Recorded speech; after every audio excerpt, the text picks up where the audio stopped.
I'm with Ernie, Ernie, now. who drives the fastest motorcycle in the West. No, No, that's Melanie.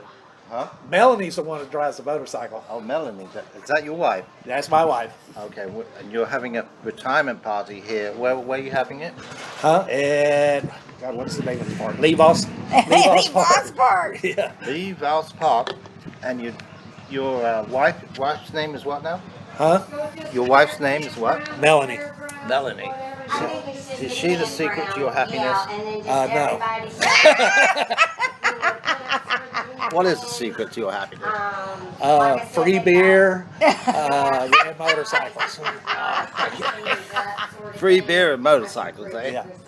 Great. And you're finally, after how many years working? 32 years. 32 years working in Tallahassee? Tallahassee, for the city of Tallahassee. For the city of Tallahassee. And you're a proud retiree now, eh? Yep. And just finished last week? Or? I'm working on my fourth week. Fourth week. Yeah. Brilliant. And looking back on your career with the city of Tallahassee, what would you say some highlights were, Ernie? First getting a job for the city. The very first day. When was that? Well, just getting a job for the city because it doesn't pay much, but it's a good job. This is back in the 70s now, right? The 90s. The 90s. Yes, 92. 1992, you got your first job with the city. Yeah. And that was one of your highlights. Yeah. What? And so it was a big achievement for you there. There I was one of the first people to do some of the newer innovations in the work that we did. I was in underground utilities and some of the newer stuff and more modern stuff. A lot of the old guys didn't want to, if I can't dig it with an excavator, I'm not going to want to do it. That's not real man's work what you're doing, even though I was doing a better job, saving lots more money and tearing up a lot less stuff. They just didn't want to do it. So anytime that they had a new innovation that they wanted to try, they always came to me. Did they? Yeah. As a matter of fact, when I left, I was doing something that nobody has done, or at least here in the city of Tallahassee. What's that? That was putting in-place liners in broken sewer mains. Instead of digging it up, I was fixing it without digging it up. So this idea came to your head one night? It did come to me. It's something that was out there already. One of the bosses, I saw it on the internet. And I said something to one of the big bosses, and I guess he looked at it, and then it took him a while to convince his boss, hey, let's try it, see if it works. And it's been a very, very good thing. It saved a lot of money. So you put a liner inside a broken pipe? Yes. I see. What you do is you have like a rubber bladder. Yeah, first we have a TV camera. We run down the line, and we try that. And that TV camera has a cable on it, So you pull it up through the manhole, put a piece of tape on that cable. They give you the mark where the patch is going to be. Okay. Pull the tape out, and you got this bladder, and you got a rope hooked to it in an airline. You pull that out, and you mark it with a camera to the center of that bladder. So you go on each side of that break. Pull it back. It's basically just a fiberglass. It's just a fiberglass, and you wrap it around the bladder. You have a rope down at the other end. Pull it in. When you get to the mark on the rope, you stop. You blow it up. Raise it up, holds it up against the side of the pipe, right? It has a hole in the middle of that bladder, so the sewer can still run. You're not backing up the sewer. 2 hours later, you release the pressure, pull the bladder out, and you seal the pipe up. Wow. So that sounds very innovative. Yeah. And you were instrumental on getting that Getting it here at the city. approved. Yeah, and also we did pipe bursting. The sewer, the 4-inch sewer that runs from your house out to the sewer main in the street generally. Yeah. You got HDPE pipe, which is just a 4-inch plastic pipe. Yeah. And you have what's called the bursting head. And you would dig it up in the yard. You find a pipe in the yard. You'd have to dig out in the street at the main. But, say their service ran from here to that building over there. You'd have to dig all that up before. Now we're just digging a hole here and a hole here. run a steel cable down through there, and we had a machine, had a bursting valve. The head came in a little nozzle like that, and it's just a little bit bigger than the pipe that you're pulling it through. So as you're pulling that pipe through, it breaks the old pipe, and you're pulling a brand new pipe at the same time, the back of it. And you got a little hydraulic unit. You sit down in the hole, you just hit a button, and it grabs that cable, pulls that cable up 18 inches. Then it slides down, grabs the cable, pulls it up 18 inches. And you just sit there and run that lever, and it pulls that brand new pipe all the way from here, all the way over there. Wow. You're kidding.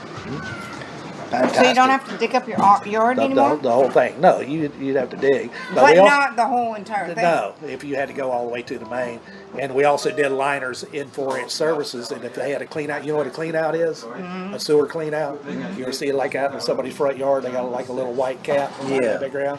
Well, that's where you can clean out raw down there to get roots and stuff in it. Well, we could blow a liner through that clean out to the main. And we'd stick a TV camera out there at the main. And when you blowed it out there, we'd make it about 4 inches longer than what we needed.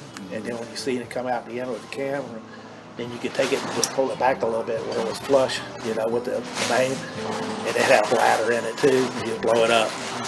2 hours later, replate it, pull it out, and then it's done line that whole piece of 4-inch sewer service, and you never dug anything out.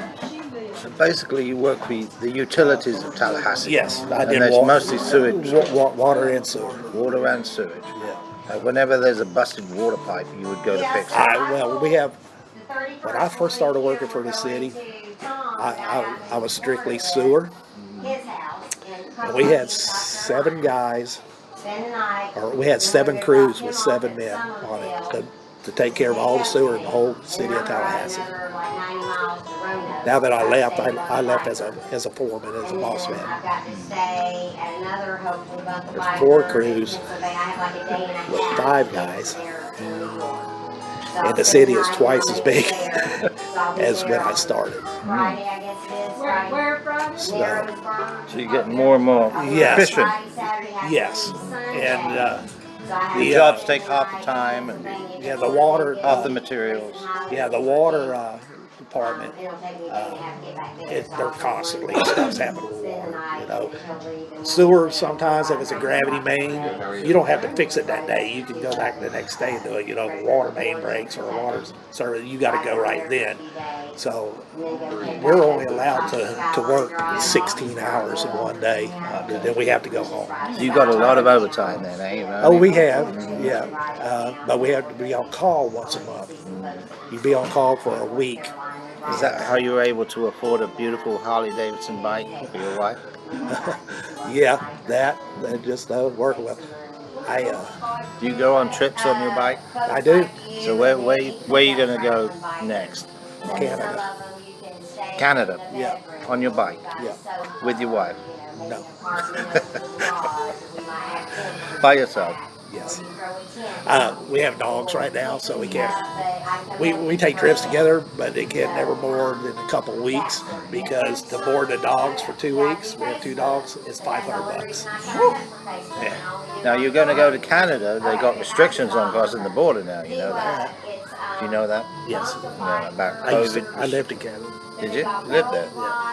Yeah, I have a brother that's lived there for 40 So you want to go back and see some of your family there then? My brother's the only one.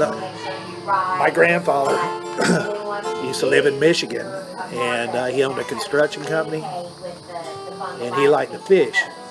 And one of the guys that worked for him, his name was Archie Shaney, and he was from Canada, from Quebec. And he said, "Hey, I know there's a nice lake up in Canada. You want to go fishing?" My grandfather, yeah. So he took him to this lake in Canada, and the closest village to the lake was Shaneyville. His name was Archie Shaney. So my grandfather ended up going up there 4 or 5 times fishing, and then he bought some land up there and built a camp. Sounds like a beautiful place. Yeah. And then he sold that camp and bought 17 acres across on the other side of the lake. He built a cabin. He sold that cabin, and they gave him the money to build 2 cabins.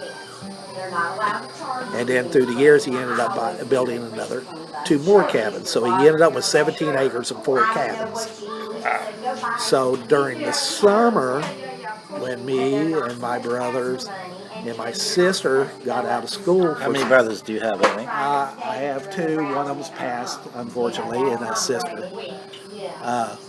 When school got out, me and my mom and my brothers and sisters, we would go to Canada. My grandfather gave us a camp to stay in all summer long, and they stayed in camp.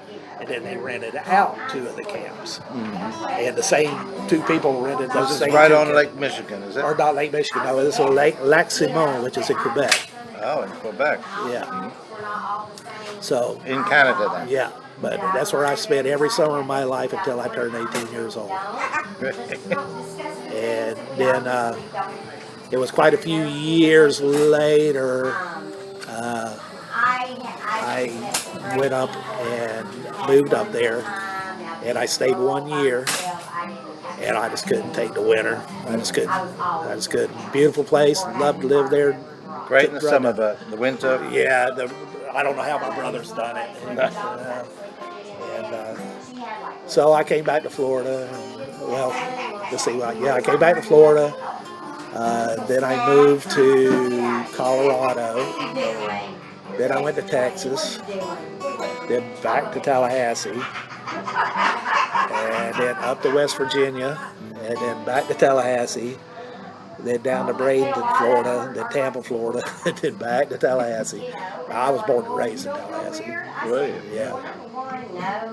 So you're going to stay here for the rest of your life? Yeah, I think we're thinking about buying another little place down in Crystal River, Florida. Yeah. Oh, you don't want to go there. There's a big old nuclear power station. Yeah, I know. I've passed by it many times. Not a good idea to be there. I wouldn't say anyway. Yeah. I would advise you against that, Ernie. Yeah. Yeah. Anyway. But nice water there. But humanity. I like the. It's not so busy there. Yeah. But if you want to do something, it's a 45-minute ride to Tampa. And there's everything in the world to do. Where Orlando's an hour away. Okay. Yeah, that's the advantage of it. I recommend you stay here. Also thought of Leesburg. Oh, yeah. I know that area well. Yeah. So I thought it'd get us a little something. Nothing stupid crazy. Not moving there forever. Just something to spend maybe half a year there and half a year here. Looking back on your entire 32-year career with the city of Tallahassee. Yeah. Is there one particular memory which stands out? I think Did something really bad happen or something really? Oh man, I've worked up some bad stuff out in Capitol Circle there by Mayhem Drive. There's a 32-inch sewer force main, which is under pressure. It's not gravity fed. Broke it right out there in the middle of Capitol Circle. That was like a 4-day job in blocking off Capitol Circle and fixing that. And that was crazy. But that was back in the day when I was early. They didn't care how long you worked as long as the job got done. I mean, my first day I was out there 36 hours before I went home. And was home for 6 hours, and a phone call, can you come back? And work, like another 30 hours. So they let you grow your beard, did they? Or did they ask you to shave? They didn't ask me to shave, but I trimmed my beard. It was long like this. My sister worked for the city too. I was not even going to stay here. I was just on my way passing through. I was in Sturgis at the motorcycle rally in South Dakota, and I was going back to Braden, and I stopped. I hadn't seen my sister in a long time, or my parents. My dad was still alive at the time. And I was staying at my sister's, and I was running a little low on cash. And my sister said, hey, because I was a carpenter originally, and she said, they got some stuff that they kind of need to do, or in these offices, and they're looking for somebody OPS, which means you don't work for the city, but you work for the city, Would you be interested? I said, well, sure, I need some money, so I stayed there with her while I went and did that. And it took me about 3 months to do that job, and one of the supervisors came up to me one day and said, "Hey man, what'd you think about maybe working permanent, you know?" And I had no intentions of coming back here. Done, you know. And I said, "Okay." And here I am 32 years later. Well, I'm sure the city. Am I sad that I stayed as long as I did? Because I really don't like it here. There's just, for somebody our age, unless you hunt, fish, there's really nothing to do here. You know, I mean, it's not that I want to go out and party every night, but you know, when I felt like doing something, it'd be nice to have something to do. And there's really nowhere to ride the motorcycle around here. You know, the riding stinks around here. So I never really wanted to stay here. You know, but in the end now, am I glad that I stayed? Sure, you know, because in my other profession, I would have had to work probably till I died. So now you're retired with a good retirement. Yes. And some good memories. Yes. A fantastic wife. Yeah. And I'm sure you're going to be very happy for the rest of your days. Ernie, thanks for your interview. Jeff. Jeff. Oh, Jeff. Nice to meet you, Jeff. This is Ernie. Ernie's here. Oh, that's Ernie. That's Ernie. Oh, okay. So is he retiring too? Yes. And his wife, Cheryl, she's retired. Didn't know that. He just retired, I think. So this party's... Ernie, you just retired, didn't you? Yeah. Just the other day, didn't you? Yeah, a couple of days ago. Jeff was playing the tunes. Some great tunes, by the way. Thanks, Jeff. Good luck to you both. Oh, thanks. And you can see this or hear this interview on YouTube. Oh, excellent. Okay. Sounds good to me. It's some of Jeff's favorite memories.